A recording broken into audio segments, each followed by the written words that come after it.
In the early years after moving to Cape Town, my mother held into the rather dry, faint, and vague sounds of the Karoo as she was a stranger in this big city. I'm Rochelle Thomas. I come from Cape Town. I'm studying at Rhodes University and I'm a writer.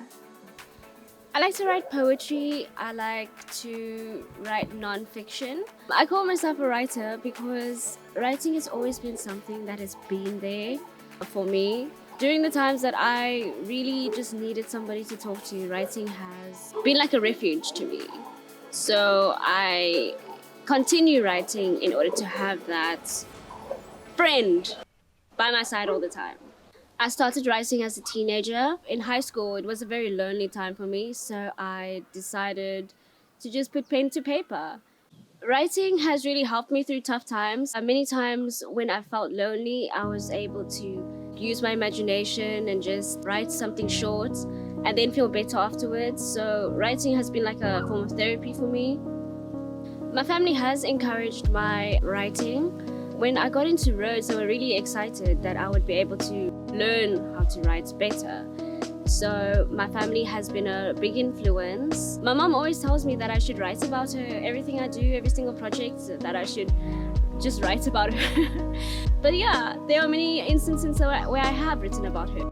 My mom held on to the rather dry, faint, and vague sounds of the Karoo as she was a stranger in this big city, where everything moved too fast and dirt and crime sprawled, infecting everything. But she had hopes for a better future for herself and her kids. She held on to the thing which reminded her most of the dusty, flat, arid landscapes of her true home. My current relationship with writing, it's not that good. We are like estranged lovers, you know? So I'm trying to get back to writing. I'm trying really hard to get rid of this writer's block that I'm currently experiencing.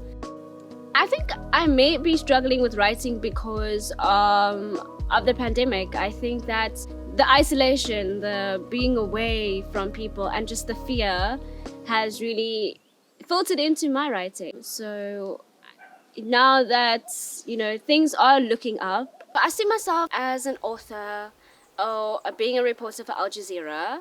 Like, I really love Al Jazeera, so I really want to go into the newsroom and maybe write a few things. And if not, I want to be an author of a nice lengthy book.